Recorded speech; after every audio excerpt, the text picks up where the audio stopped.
আল্লাহ রাসূল পারেন নাই, সেখানে আমরা তো চাই। জামাত বাতিলের সাথে আপোষ করে না, কোনো রাজনৈতিক দলের কৃতিত্ব না, এটা রব্বুল আলামিনের খাস মেহেরবানি। আলা রাসূলিহিল কারীম ওয়া আলা আলিহি ওয়া আসহাবিহি আজমাইন। রূপগঞ্জ দক্ষিণ থানার বলতা ইউনিয়ন কর্তৃক আয়োজিত আজকের এই সহযোগী সম্মেলনে উপস্থিত সম্মানিত সভাপতি, প্রধান অতিথি হিসেবে উপস্থিত আছেন জনাব মাওলানা আব্দুল জব্বার, সাবেক ছাত্রনেতা, নারায়ণগঞ্জ মহানগরের আমির এবং জামাত ইসলামী বাংলাদেশ জামাত ইসলামী কেন্দ্রীয় কর্মপরিষদের সদস্য জনাব মাওলানা আব্দুল জব্বার, উপস্থিত স্থানীয় নেতৃবৃন্দ এবং আমার সামনে উপবিষ্ট সংগ্রামী বন্ধুগণ, সুধীমণ্ডলী, আসসালামু আলাইকুম ওয়া রাহমাতুল্লাহ। সময় খুব কম, আমাদের প্রধান অতিথি কথা বলবেন, আমরা তার কথাই শুনবো। একটু কথা সামান্য না বললেই নয়, এই জন্য দাঁড়িয়েছি। আমাদের এই দেশ থেকে 5ই আগস্ট, কেউ বলেন 36 জুলাই, এই স্বৈরাচারী সরকারের পতনের পর, পতনের কারণে, উৎখাত হওয়ার কারণে আপনারা খুশি না বেজার? খুশি। কেন খুশি? তার কি অপরাধ, কি দোষ ছিল? তার দোষের ফিরিস্তি বলে শেষ করা যাবে না। সংক্ষেপে বলতে গেলে বলা যায়, তার সাথে জাতি এবং ইসলামপ্রিয় জনগোষ্ঠীর যে শত্রুতা ছিল সেটা ছিল, সে তার বন্ধুদেরকে খুশি করার জন্য ইসলামকে জঙ্গিবাদ এবং মুসলমানদেরকে সন্ত্রাসী আখ্যায়িত করার অপচেষ্টা করেছে, আর তার মসনদকে পাকাপোক্ত করার জন্য বিরোধী দলকে খাঁচায় আবদ্ধ করে রাখার চেষ্টা করেছে। 14 সাল, 2014, 18 এবং 24 সালে যে নির্বাচন হয়ে গেছে, এখানে কি আপনারা ভোট দিতে পেরেছেন? ভোট দিতে পারেন নাই। এই সরকার ভোটের অধিকার থেকে আমাদেরকে বঞ্চিত করেছে। এই সরকার আমাদের সাংবিধানিক অধিকার থেকে বঞ্চিত করেছে। এই সরকার আমাদের সঠিক শিক্ষা থেকে বঞ্চিত করেছে। এই সরকার সম্পদ চুরি, এই সরকার তার চেলার চামুন্ডরা, এমপি, মন্ত্রী এবং সরকারি কর্মকর্তা শুধু চুরি করে নাই, এ দেশ থেকে ডাকাতি করে 2 লক্ষ বিলিয়ন সম্পদের পাহাড় বিদেশে গড়েছে। প্রিয় ভাইরা, আরো বলতে গেলে অনেক ফিরিস্তি বলে শেষ করা যাবে না।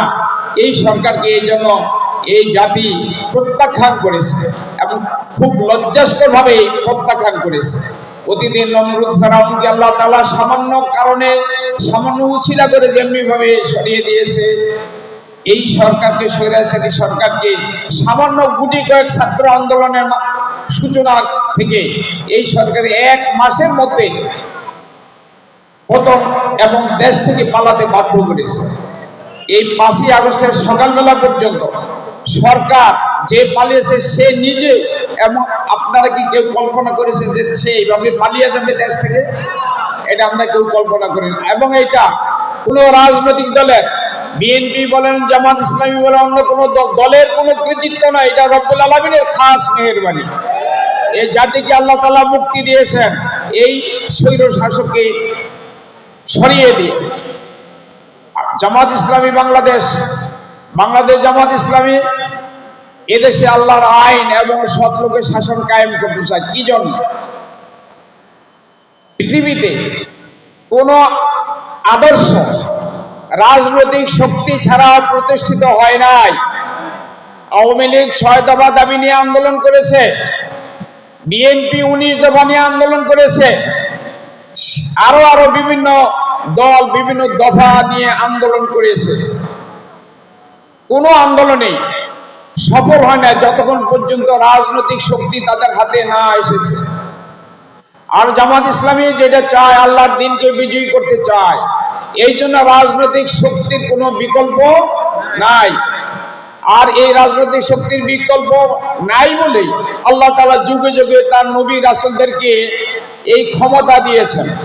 অতীতে অনেক নবীর নাম আল্লাহ তাআলা কোরআনে উল্লেখ করেছেন, তাদেরকে রাজ শক্তি দিয়েছেন। ইউসুফ আলাইহিস সালাম থেকে শুরু করে নিয়ে ইব্রাহিম আলাইহিস সালাম, মুসা, ঈসা আলাইহিস সালাম, এরকম নবীদের নাম আল্লাহ তাআলা কোরআনে উল্লেখ করেছেন। সর্বশ্রেষ্ঠ নবী মুহাম্মদুর রাসূলুল্লাহ সাল্লাল্লাহু আলাইহি ওয়াসাল্লামকে এই ক্ষমতা দিয়েছেন। মক্কায় আল্লাহ রাসূল 13 বছর দাওয়াতি কাজ করেছেন, কিন্তু জাহেলিয়াতকে তাড়াতে পারেন নাই। এজন্য মানসিক পেরেশানি ছিল। আল্লাহ রাব্বুল আলামিন তাকে 12 বছর মাথায় এসে তার মানসিক অবস্থা থেকে তাকে একটা দোয়া শেখালেন। হে রাসূল, তুমি এইভাবে আমার কাছে দোয়া করো। সেই দোয়াটা হচ্ছে ওয়াজআলনি মিন লাদুনকা সুলতানান নাসীরা। হে রব্বুল আলামিন, তোমার পক্ষ থেকে রাজ শক্তি দিয়ে, তোমার সার্বভৌমত্ব দিয়ে আমাকে সাহায্য করো। আল্লাহ রাসূল এইভাবে দোয়া করতে থাকলেন।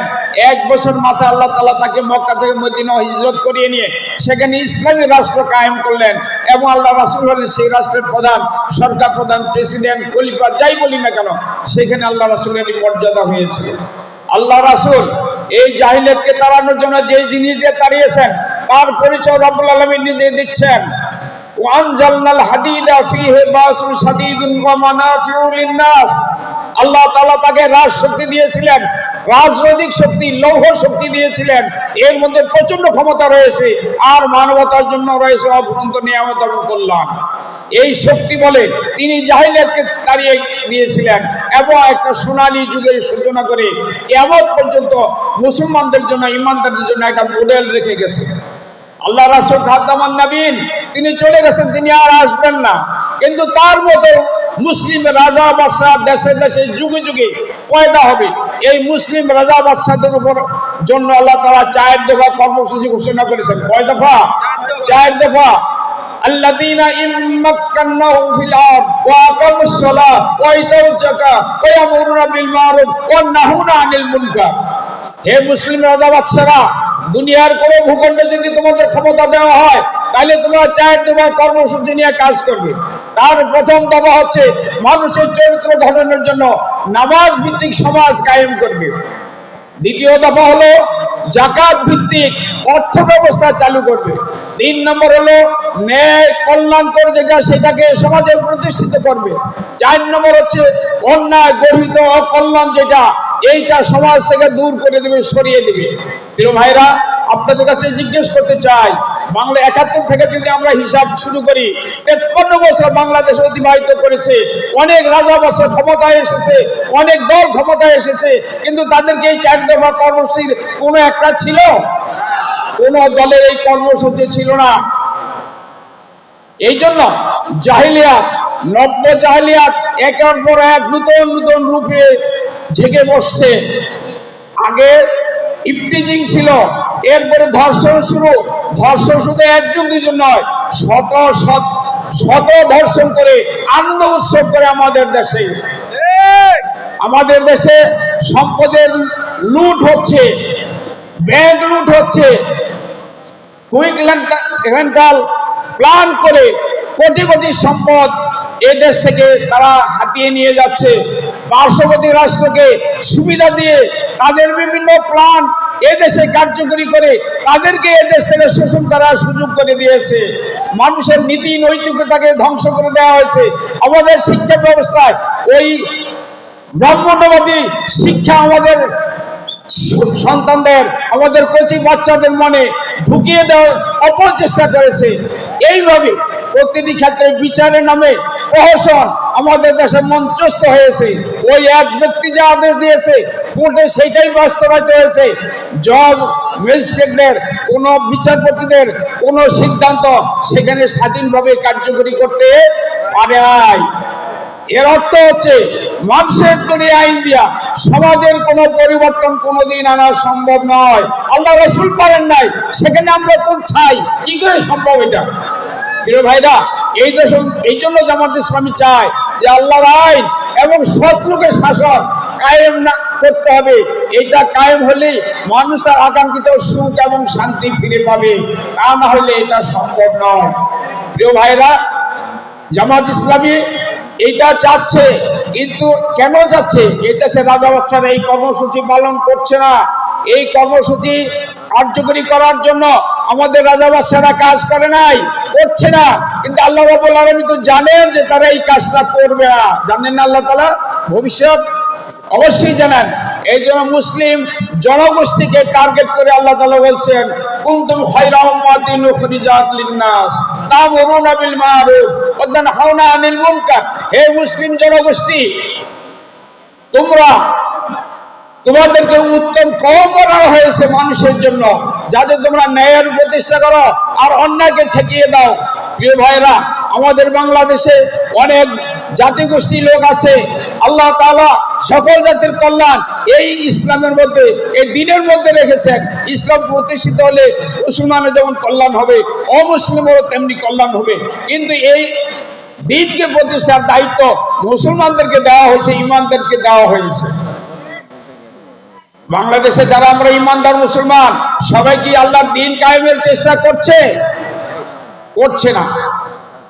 সবাই করে? সবাই করছে না। আল্লাহ তাআলা তো এইটাও জানতেন যে সবাই এই কাজটা করবে না। এই জন্য আল্লাহ তাআলা আর আগে বলছেন, ওয়ালতাকুম মিনকুম উম্মাতুন ইয়াদউনা ইলাল খায়র ওয়া ইয়ামুরুনা বিল মা'রুফ ওয়া ইয়ানহাউনা আনিল মুনকার। তোমাদের মধ্যে সকলেই কাজটা করবে না, কিন্তু এমন একটা গোষ্ঠী, এমন একটা দল, এমন একটা পার্টি থাকতেই হবে যারা ন্যায়ের প্রতিষ্ঠা করবে আর অন্যায়কে ঠেকিয়ে দেবে। প্রিয় ভাইরা, বাংলাদেশে সেই দলটা কোনটা?